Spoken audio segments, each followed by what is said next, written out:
Straight ahead on IU NewsNet, a first for IU.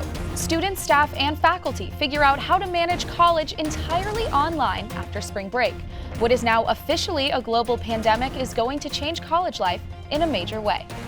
And spring break just got more complicated as well, with many trips canceled and some IU students already in quarantine because they have been traveling abroad.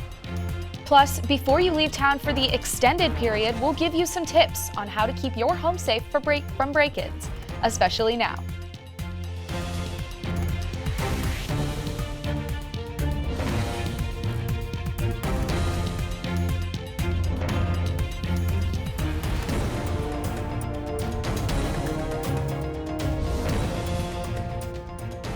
Welcome to IU NewsNet. I'm Mary Kate Hamilton.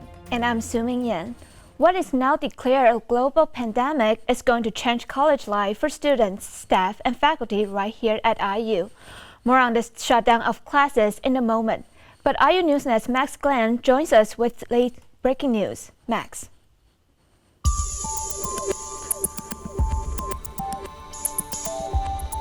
This just happened. The Big Ten Conference announced today that they will be canceling the rest of the tournament due to the coronavirus, effective immediately.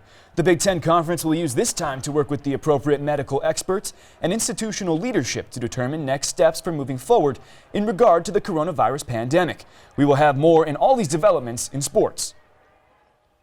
And now, Max, professional teams have been shutting down their entire seasons. What do you think may happen in terms of the Big Ten tournament being canceled with NCAA tournament implications? This is just an unprecedented situation. I think we can see, as leagues have done, suspending with the hopes of coming back, but it is really up in the air right now. But I think it's safe to say we'll see some more cancellations coming up. Well, thank you so much, Max. Now to the other big news that affects all of us here on the IU campus. IU NewsNet's Jack Bassett joined us with a big announcement from IU President Michael McRobbie and student reaction. Jack. It's the moment that everyone remembers where they were and what they heard. All IU classes will move online, not in person, at least until April 6th, and it may go longer than that. IU says our safety is at stake. At exactly 4:06 p.m. Tuesday afternoon, IU's campus erupted to an urgent, university-wide alert. Tweets and emails came pouring in, informing the IU community of an unprecedented move to shut down in-person classes until April 6th, due to the concerns of student and staff exposure to the coronavirus. I've never been through anything like this, so it's going to be an experience that I'll probably be able to tell my kids about. IU's official statement came in an email from its Office of the President, signed by President Michael McRobbie. President Robbie's statement stated, "Following our scheduled spring break, students on all IU campuses will be taught remotely for 2 weeks. We are planning to resume face-to-face teaching on Monday, April 6th. However, that could change with the evolving situation." IU spokesman Chuck Carney says the move online comes to ensure safety to campus. And this is a proactive action on our part. This was something that we felt we could do to try to alleviate any possible spread. Some students see IU's decision as the right move. Obviously, it's spring break, so many students are going to be traveling to different places, so it's just a good precaution to have. Other students question the move from campus to the web. I'm a stats major, so I have 2 really high-level math classes, and they're both very hard to learn in person, and they're only going to be even more difficult to learn out of person. IU's move online has resulted in restructured classes and the removal of valuable learning tools from students. Due to IU's policy of suspension of face-to-face class meetings, people who rely on hands-on equipment such as media school students will be closed out of the possibility of getting cameras and using other forms of equipment. I work on a podcast here, so a lot of that's on my laptop anyway. I can really do the editing. From there, I can do the email, whatever. The only problem is going to be the recordings. We're going to have to do those on cell phones. Indiana University is working with its staff and faculty to properly adapt all forms of education online. Classes will remain online until Monday, April 6th, unless conditions of the virus grow or continue to worsen. And now, IUPUI, Purdue, Notre Dame, Butler, Ball State, and DePaul have all moved to online classes as well. Can students return to their residence halls after spring break for those 2 weeks? Yes, actually, thank goodness, they will stay open, and students are strongly encouraged to stay in their homes or their origin where they're from until April 6th or longer if the university extends it. Now many international students don't have any other options, so this is very needed, definitely on campus for sure. Absolutely. When you said it was the moment, that everyone will remember, I think that's definitely true. We're living in history right now, for sure, yep. Thank you, guys. Thanks. Now that transition to online classes may come as a pleasant surprise to some students, but how are all professors supposed to move their classrooms online? The university says that most of those decisions will be left up to the instructors themselves. Some professors are turning to online conference programs like Zoom. Others plan to share pre-recorded lectures. Instructors of hands-on classes like labs and art classes are scrambling to find ways to keep teaching.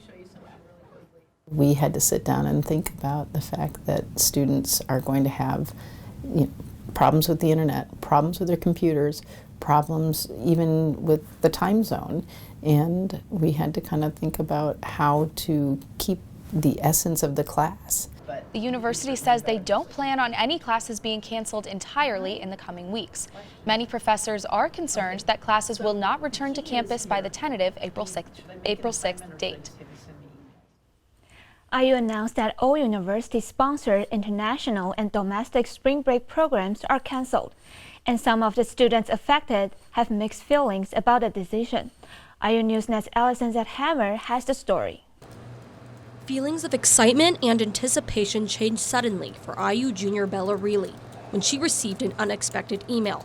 Just 2 hours after receiving the go-ahead to Little Cayman Island, IU canceled the trip. So that was obviously very disappointing and hard to take, and especially with our questions not being answered by anyone, that was very frustrating. IU spokesperson Chuck Carney says that this decision wasn't an easy one to make, but as a safety precaution for students and faculty, it had to be done. But really thinks IU's decision is excessive. I think if you're in good health, you don't have underlying issues, and you're going somewhere that doesn't have like a high risk area, then I personally think things should proceed as normal. And only a few days later, senior Lexi Borja shared similar feelings when she was notified that her domestic trip to New York was also canceled. I was very disappointed.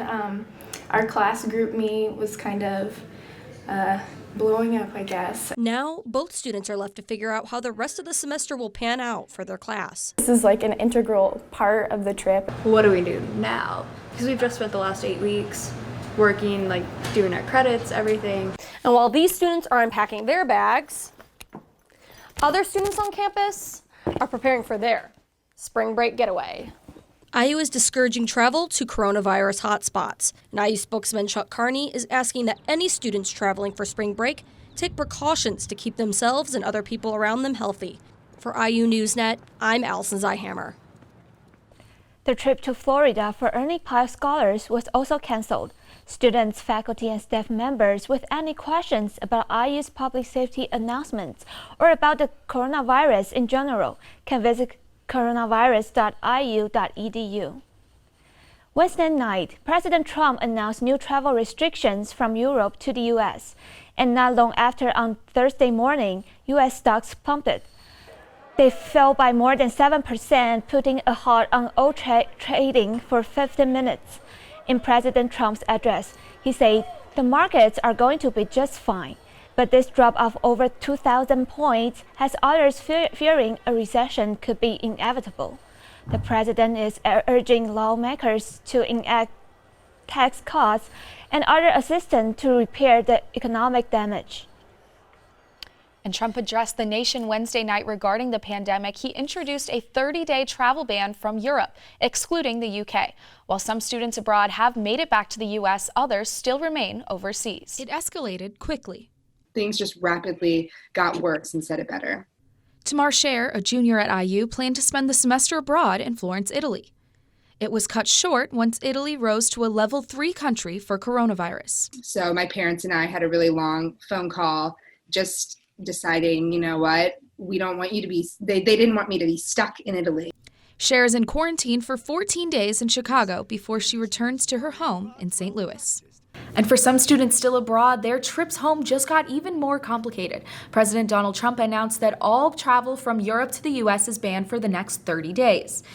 IU junior Julie Blickman is still in Europe, and her interview with IU NewsNet was filmed before this announcement was made.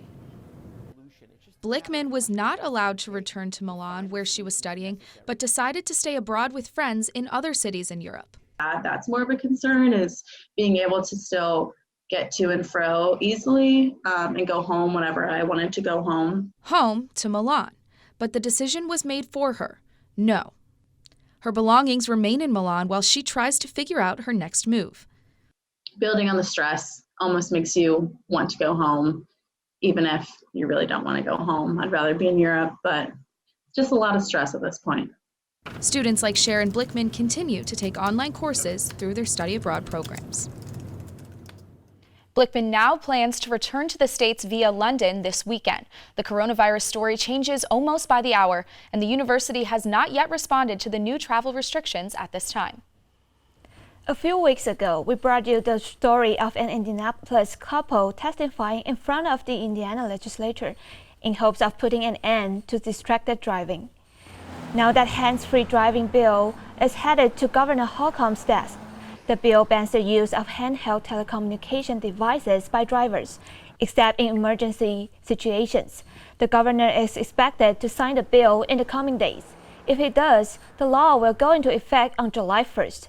Drivers who violate the new law could face fines of up to $500. A new building designed for domestic and international student needs is coming to IU's campus. The Stephen and Connie Ferguson International Center will be located across the street from the Global International Studies building on the corner of Jordan Ave and 7th Street. The center was partially funded by a $5 million gift from the Fergusons. The building will house offices and programs to provide services to students, including more collaboration opportunities. And Bloomington will soon be home to a new library. The Monroe County Public Library Board approved a plan to build a new library location on the city's southwest side. The construction project will begin sometime next year. The new library will cost between $9 and $10 million. A feasibility study identified the southwest side as the most affordable possible location and the most in need of a new library branch. The new library is scheduled to open by 2022. Still ahead on IU NewsNet, one of the top figures from the Trump impeachment hearings pays a visit to campus. And what's a wallaby doing in Bloomington? It's all for a good cause. We'll explain next.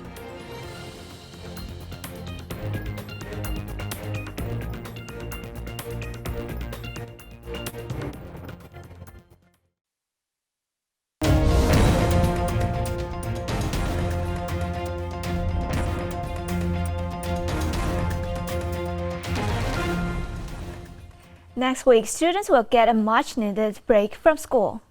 But spring break often translates into break-ins at homes near campus. IU NewsNet's Paul Centeni joins us with the story. With IU's decision about coronavirus, students are now encouraged to stay off campus until April 6th.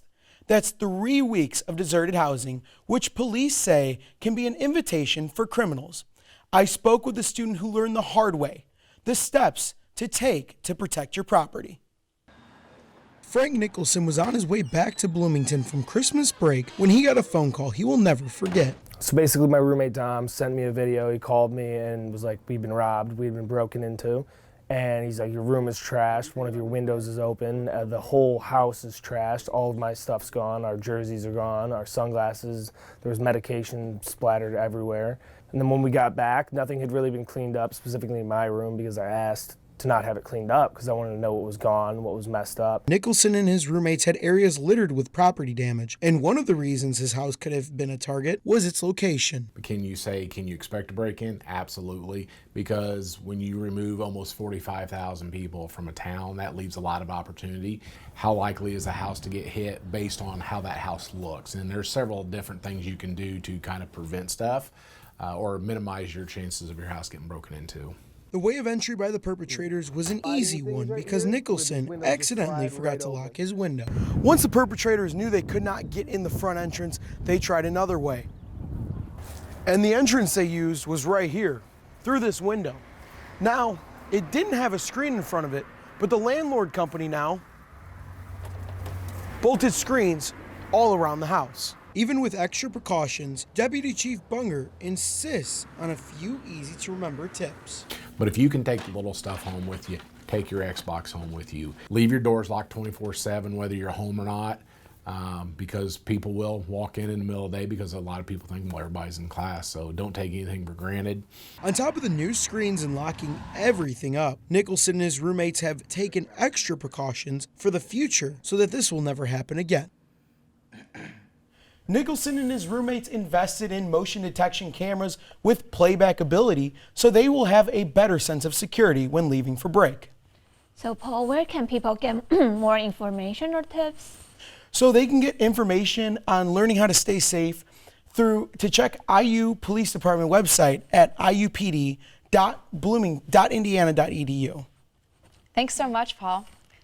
Now, former ambassador to Ukraine Marie Yovanovitch spoke at the IU Auditorium this week as part of the annual America's Role in the World Foreign Policy Conference put on by the School of Global and International Studies.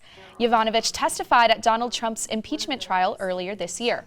At the conference on Friday, she delivered a keynote address followed by a moderated question and answer session with students in which she discussed the importance of diplomacy in the age of Trump. Working on the basis of facts and rigorous analysis is not the work of the deep state. It is the work of the deeply dedicated state, in the words IU President Michael McRobbie awarded Yovanovitch with the Richard G. Lugar Award for distinguished work as an ambassador. The award is named after the late U.S. Senator Richard Lugar, who was also one of the namesakes of the Global and International School. Emmy Award-winning 60 Minutes correspondent Bill Whitaker was honored Friday with the Lee H. Hamilton Public Service Fellowship. He spoke to media school students about his career as a journalist that has taken him all over the world.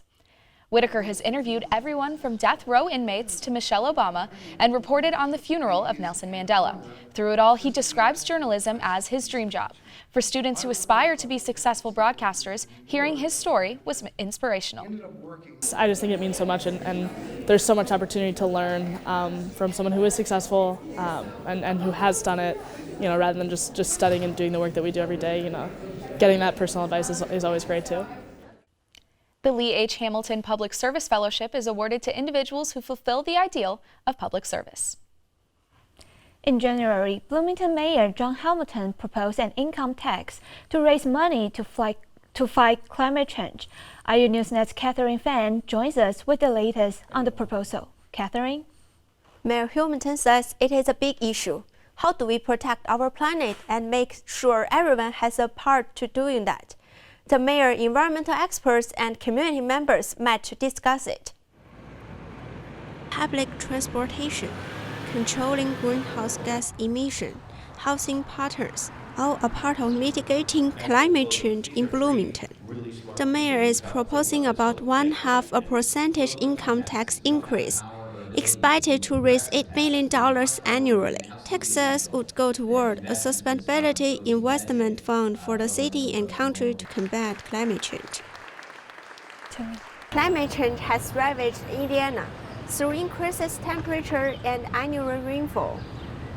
Creating a diverse economy, having equal access to reserve for everyone, and protecting natural resources are the main goal. And some say the entire community has a stake in it. We need to react to well, not react to, but plan for those impacts, as well as make sure that we're doing our part as a community in the global effort to solve this problem. Attendees broke into groups at the end of the meeting to brainstorm ways to invest the fund raised by the proposed tax. There's a lot of spaces. And it will impact the lives of people living today, as well as our children, grandchildren, and generations into the future. I am a father. I have 4 children, and I care about the world that they're going to grow up in. One of the groups proposed making more bike lanes to encourage green transportation. The city will hold more public meetings with the community to discuss climate change solutions. An IU senior from Australia set up a fundraiser following the devastating bushfires in her country, which is 9,000 miles away from Bloomington. People learn how the bushfires impact the people, the land, and the animals. Participants also got a chance to pet a wallaby. They raised $1,000 in the auction for Australian charities and fire services. It was just very hard to watch though, because I was there and there wasn't a lot you could do other than all they wanted was financial support, I even ended up giving a lot of my things away that I still had in Australia because I've been living here for 4 years and they weren't accepting many items, clothes, anything. The goal is to double the amount raised to $2,000. If you are interested in helping those affected by the Australian bushfires, check the online auction on the Facebook page. Still to come on IU NewsNet, Maxwell Glenn talks basketball. Will COVID-19 take the crowd out of March Madness? And a former Hoosier basketball star is back home again in Indiana, this time at a professional level. IU NewsNet Sports is next.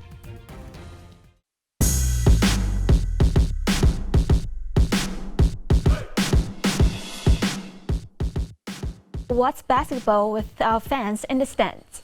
Maxwell Glenn joins us now with IU NewsNet Sports. Max, a very big weekend coming up and a big decision by the NCAA. Absolutely, that's right. March Madness is suddenly taking on a whole new meaning. We are seeing an unprecedented situation at the amateur and professional level, and it is only evolving. The coronavirus pandemic has caused the NBA to suspend the season, but they're not the only league. At the collegiate level, March Madness will now be played behind closed doors. You're now seeing the NCAA official statement. Only essential personnel will be allowed at the events. With the cancellations of conference tournaments across the country, a lot of questions still remain surrounding the NCAA tournament. Now you're seeing the NBA official statement. In addition to the NBA, the NHL and the MLS have suspended their seasons. The MLB has actually canceled spring training and announced that the regular season will be delayed at least 2 weeks. Now, Indiana won their first round matchup against Nebraska, but the Hoosiers won't be playing any more games in the Big Ten tournament. The Big Ten announced that the tournament will be canceled. This is not the first cancellation, as all Power 5 tournaments have been called off. Fans who purchased tickets to the tournament will be refunded. This was announced during the Indiana-Nebraska game and was met with boos from the crowd. The Big Ten will continue to monitor the situation. Now, the Big Ten women's basketball team went into the tournament last week with a double bye. In their first contest, they faced the Rutgers Scarlet Knights. Indiana cruised to a 78-60 victory. That set up a matchup between 4th-seeded Indiana and top-seeded Maryland. The Terps would go on to win the game 66-51 and also the tournament. Now Indiana will have to wait until March 16th when selections are made for the NCAA tournament. That is, if selections are even made at all. Now, another Hoosier was at Bankers Life Fieldhouse this week, but he wasn't wearing the cream and crimson. Our own Drew Fry was there to cover Romeo Langford's return to Indiana. Thanks, Max. Now, well before the NBA postponed their season, teams were still in action across the league this week, and perhaps no game drew as much attention in the state of Indiana than Pacers versus Celtics. Well, I was there in Indianapolis for the matchup, featuring plenty of familiar names, including one in particular who was wearing cream and crimson this time last year. The Celtics and Pacers met in Bankers Life Fieldhouse Tuesday night, but for many Indiana fans, this wasn't just another in-conference matchup.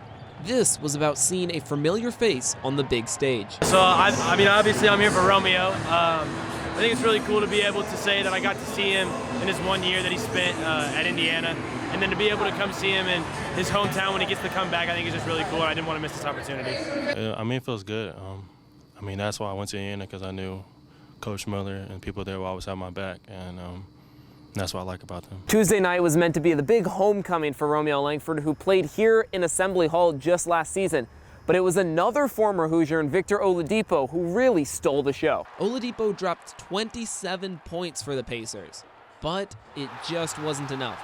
Boston pulled out a 3-point win, even though Langford struggled overall in his homecoming performance. We need him to guard, and we need him to be able to finish at the rim. He looks young out there. I think we can all agree on that, but he also does some things that make you say, wow, he's got a chance. I think he's going to be a great player in this league. I really do. He's got great size and feel for the game, which is something that you can't teach. He just has to continue to work, continue to get better, and I think he's done that over the course of the year, and I think that's why you see kind of some of that paying off. No, he does a good job. He works his tail off in practice, and he's came up big for us in some games this year, so we're going to need him, especially in the playoffs. Boston's win actually clinched a playoff spot for Langford in his debut season. He's averaging just over 10 minutes of playing time per game. So I guess it's somewhat fitting that Langford's last game before the league shutdown was back in Indiana, although he probably would have liked a little better of a performance. He failed to score in the game, missing all 4 of his shot attempts. Well, thank you, Drew. And from one former Hoosier to another, IU quarterback Peyton Ramsey, who put his name in the transfer portal this offseason, announced which school he'll be playing for next season. Ramsey will keep his talents in the Big Ten Conference and join Northwestern's football team this fall. Ramsey lost the starting job last year, but ultimately started 7 of IU's 13 games, while Michael Penix, the freshman, struggled with injuries. Even with limited playing time, Ramsey was top 10 in the country in completion percentage and scored a total of 20 touchdowns on the season. IU defeated Northwestern last November, but the two aren't scheduled to face each other at all this upcoming season. Indiana baseball had their first homestand of the season facing rival Purdue in San Diego, and they are now back after a quick trip to Evansville. After beating Purdue 17-2, Indiana dropped 3 of their next 4 games. They rebounded with a 6-2 win over Cincinnati as they began a massive 13-game homestand at Barr-Kaufman Field. These games will be limited to essential personnel only, as will all other IU athletics events. Now, Indiana water polo was back home again in Indiana for the Hoosier Invite. Indiana demolished the competition, recording yet another perfect weekend. They defeated Mercyhurst 15-5, Cal Lutheran 20-3, and McKendree 18-6. The current 10-game win streak was supposed to be put to the test as Indiana was scheduled to travel to California to face the 2 top teams in the country. Yesterday, in an official statement from IU, it was announced that Indiana will no longer be traveling to California to play UCLA and USC. The men's golf team will not travel to Seattle as well. The IU Athletics Medical Advisory Group worked with campus officials to reach this decision. And events being held in Bloomington are also feeling the effects of the coronavirus. Today it was announced that all Little 500 events through April 5th will be canceled. This will include track practices, time trials, missing out, and team pursuit. Qualifications will be rescheduled to April 11th, but that date is subject to change. A decision about future events, including both Little 500 races, will be made on April 13th. Now, Max, every time I check my phone, it seems like there's another announcement out of sports, another league being suspended, another tournament being canceled. It's been a crazy past couple of days. You're right. It's been an absolute whirlwind. Preparing for this show, everything is just changing up to the minute, and I'm even positive that we'll be seeing these effects past today as well. Absolutely. Well, thank you for following it so closely for us. Thank you, guys. So that's IU NewsNet for now. Be sure to follow us on Facebook and Twitter, and check in with the IU NewsNet Daily on Instagram. I'm Szu-Min. And I'm Mary Kate Hamilton. From all of us here at IU NewsNet, including everyone from behind the scenes, thanks for watching.